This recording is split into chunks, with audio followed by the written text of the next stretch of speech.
If you're a villager, I wanted to remind you about our great new improv show coming up on September 29th at 6:30 at the Rohan Recreation Center.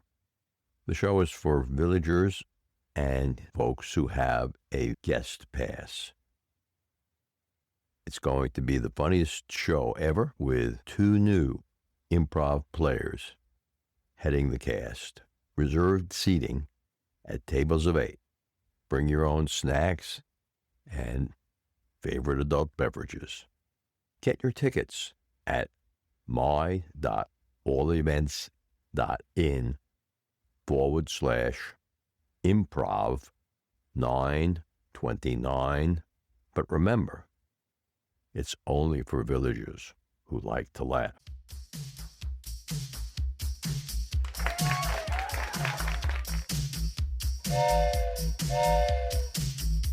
Welcome to Season 7 of Open Forum in the Villages, Florida.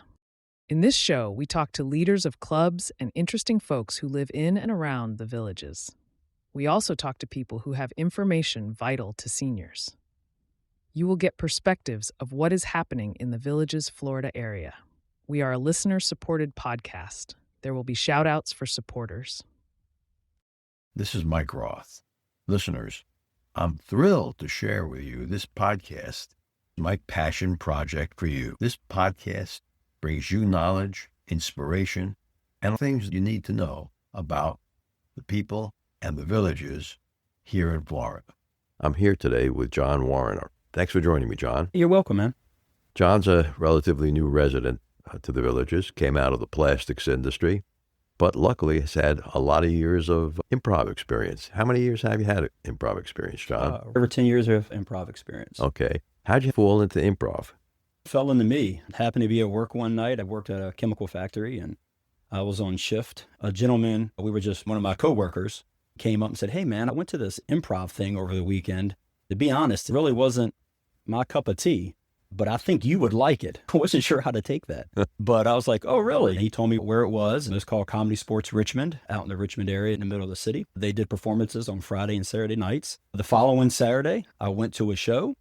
Every Saturday that I was able to go to a show that year, I went, did that for about a year and just absolutely fell in love with improv and with that theater. Drug my poor wife along with me. I told her the first night we were sitting there, I was like, I'm going to be doing this one day. I'm going to be on the stage. And sure enough, about a year and a half later, I was on the stage performing. And that's how I got started. It's a great community. You learn so much about yourself, about others, about relationship building, connecting, all the things that we talk about, is just being human. Trusting your scene partner. Yeah, absolutely. Being trusting, being vulnerable, giving yourself up, taking a lower status, taking a higher status. And it's just great being a better person, a better human. So I love it. And that's what I've been doing, been hooked ever since. Okay, so you went to the shows in that first year almost every week. Yes. Did you notice any repetition? Like in the shows? Yeah.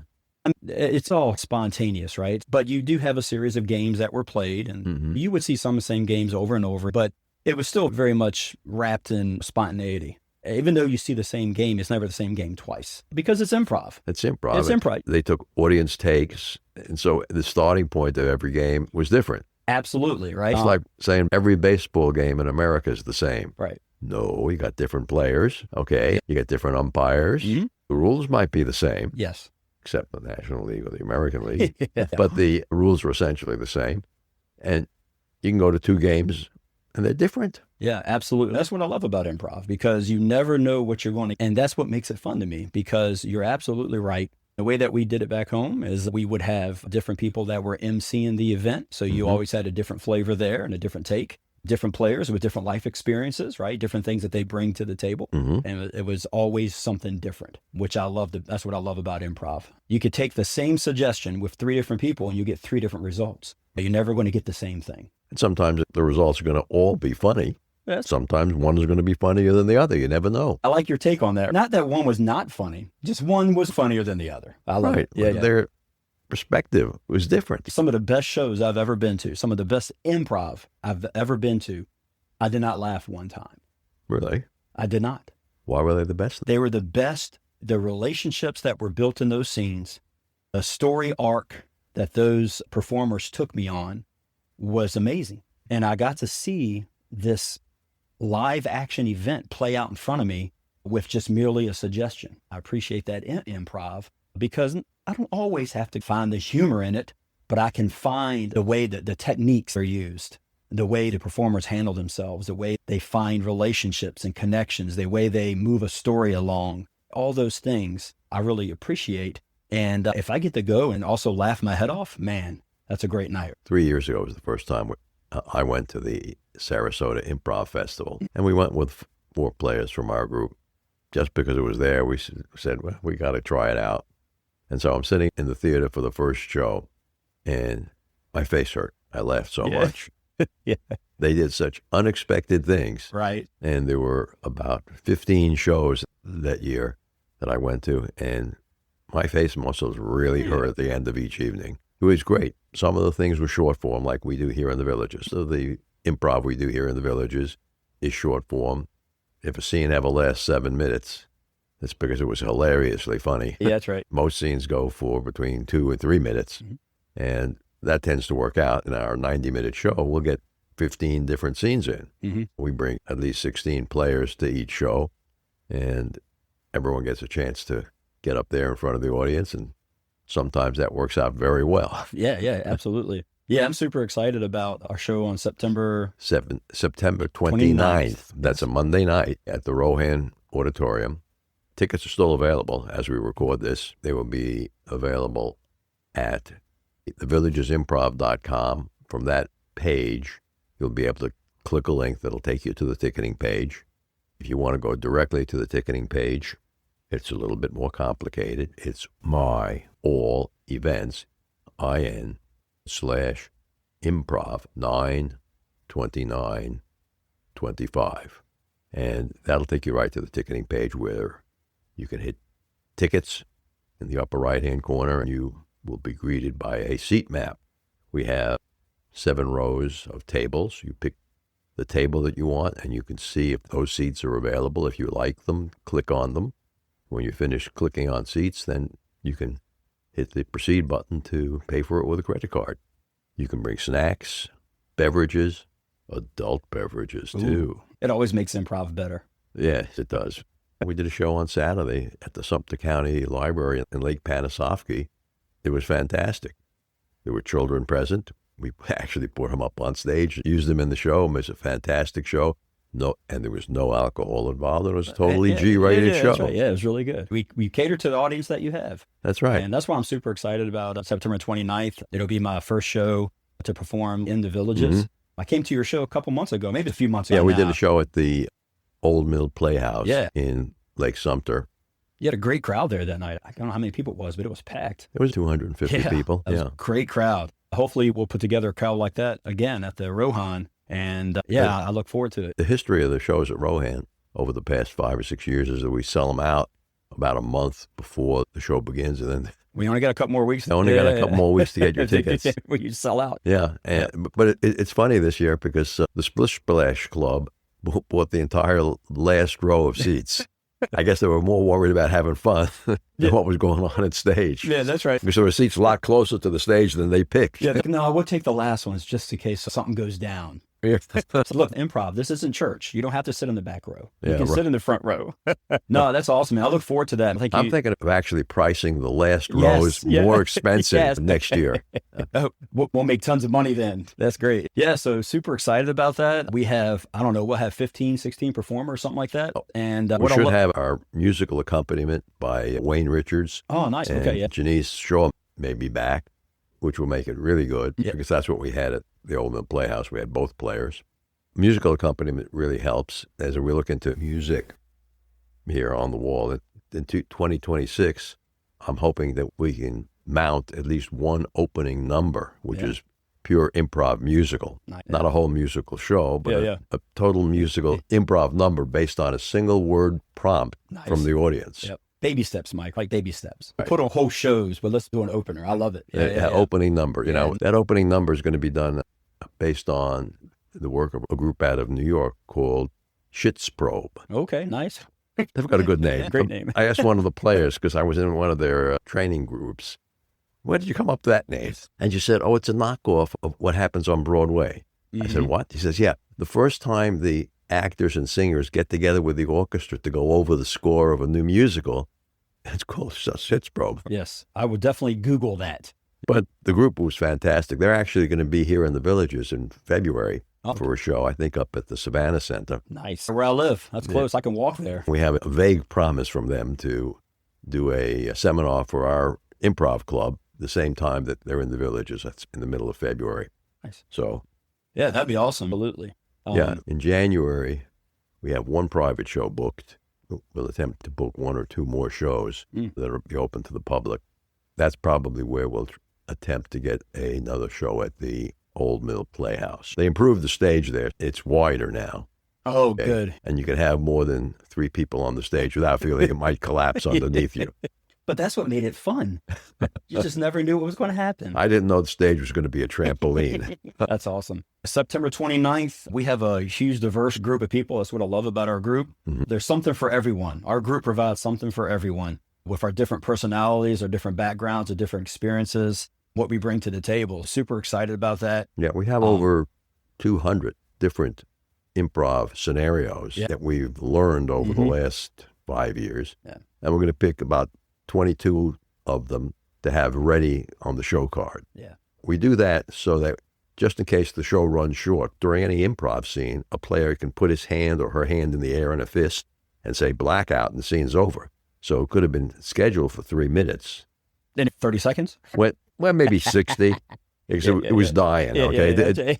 We take it off the stage. Yeah. We did have one show where we actually ran through every number that was planned, okay? And we had to go into the backup numbers. So we have 15 planned. We'll have 7 in backup, ready to go just in case we run short. Nice. In the big show at Rohan, we will include our famous four hands number. Yeah, I've heard about this four hands. Yes. I can't wait to see it myself. Yeah, four hands. That's where 2 players in front put their hands on their waist and 2 players in back put their arms through the holes under their armpits. Right. The player in back can't speak, but they have to do all of the arm movements. Player in front does all the speaking. And in the past, we've always set them up as a chef's competition, making some kind of cake or confectionery product. I could already imagine. Yes. Usually there's a lot of whipped cream. We'll have at least 4 cans of whipped cream available, a couple of bottles of water. We even bought a special tarp surface for the scene. Yes, if tarps are involved, you know it's going to be something special. Oh, yes, very special. Going to a Gallagher show. Although we don't have an official Poncho zone. Okay, good. Yeah. No, for those of you who don't know what a Poncho zone is, that's when you go to a Blue Man Group or a Gallagher show. They put ponchos on the backs of the chairs, and when you pick up your tickets, the lady at the will call desk says you're in the Poncho zone. So I did that in Vegas for the Blue Man Group. And they said, no, I want the Blue Man Group, not a Mexican group. So when you get to your seat, pull this poncho over you. For protection. So my wife is the one who's sitting closest to the stage on the timer's table. Oh. And she got hit. Watermelons, cantaloupes. And worse stuff. Yeah, absolutely. We have this mat, which is designed to hold liquids and maintain traction on people's shoes. Oh, wow. We used to use just a regular plastic tarp. And then we discovered that whipped cream and water is very slippery when one of the players fell. Yes, like playing Twister. This makes it a lot safer. Four hands is usually limited to 4 players. Sometimes some of the players in the back line get so excited they join and it gets even sloppier. But that's a lot of fun. Okay. I look forward to seeing that. Let's take a short break and listen to an Alzheimer's tip from Dr. Craig Curtis. We now know that Alzheimer's disease starts about 20 years before the symptoms, with the buildup of a toxic protein called amyloid. And so scientists have been on a quest to remove amyloid to see how it affects the disease. The medicine that was recently FDA approved to slow down symptoms in people with Alzheimer's disease memory problems works by removing this substance called amyloid out of the brain. And now we're attempting to use those medicines to actually remove amyloid before someone develops symptoms of Alzheimer's disease, such as memory loss and forgetfulness. So that's in that 20-year period before the disease is obvious? That's right. Scientists now call it Alzheimer's pathologic change versus Alzheimer's disease.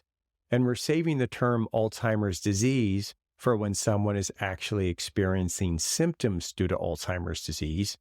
With over 20 years of experience studying brain health, Dr. Curtis's goal is to educate the Villages community on how to live a longer, healthier life. To learn more, visit his website, craigcurtismd.com, or call 352-500-5252 to attend a free seminar. Thank you, Dr. Curtis.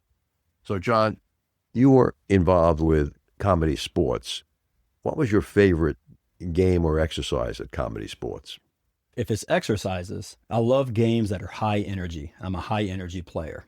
I mask a lot of my shortcomings in improv with high energy, and it's something I'm definitely working on. But I love high energy type exercises that get you moving. I love copy and paste type exercises where you can be goofy and freely explore characters without reservation. I love games that are loud, exercises that are loud. We play exercises, picket line. That's one of the issues in improv. There is no uniform definition of what a game is. You call it something different, right? And the guy from Buffalo, he's going to call it something different. And the guy from upstate New York is going to call it different. Yep. So work on picking one word at a time and trying to put sentences together and working off each other. And it's very quick and fast paced. There's a game or exercise we play called Big Booty. Big Booty is a rhyming game where you got to think quick and come up with rhymes one behind another. So I love exercises that are fast paced, that get your mind moving and get your body moving. Is there one scene that sticks out in your mind as a great improv scene that you were involved with? Yeah, games-wise, genre. We play genre games, for example, where we'll have a setup scene, and then we'll get suggestions of different types of genre. So it could be a musical genre, noir genre, a Western, a horror, a comedy. We try not to do that. Okay, so we take the same scene, play it once, and then we get 2 or 3 other genres. Yeah, and we play that same scene again. But you see it in a different genre, which is just hilarious because you see the same scene, but it's not the same scene. We call that Hollywood director. There you go. We call it genre replay, right? Oh, those are some of the funniest scenes. They're the best. Yeah, they're the best, especially if you end it on like a musical, like a rap or something, because that's what we do. It's wonderful. I like playing silly games. We have a game called Jurassic Park. I think, right? Jurassic Park, right? Big dinosaurs. Well, absolutely. You're on the right track. So we'll have a setup scene. We'll do a scene totally normal. And then the audience votes on who do they want to turn into a dinosaur. And so then we do that scene again, the replay scene. But that person, everything they did in that first scene, they now have to do as a Tyrannosaurus Rex. You know, a raptor. Whatever. A raptor, right. Yeah. They take on that persona. And then we do that scene and then they vote again. Another person turns, and by the end of the scene, it's complete hilarious chaos of dinosaurs roaming the earth, trying to figure out why Jimmy failed his math test. Yeah, the dinosaur ate my homework. Yeah, absolutely. Those games that are very physical and very moving, I love those type of games. Yeah, that would be a lot of fun. It is great. Now, some people listening might want to learn about how to participate or see a practice session at improv. That's pretty easy. First 4 Mondays of the month. We practice at Rohan from 6:30 to 8:20, and then we go out to dinner at either one of the restaurants nearby, like Paisanos or Kumo. Kumo's good. Yeah.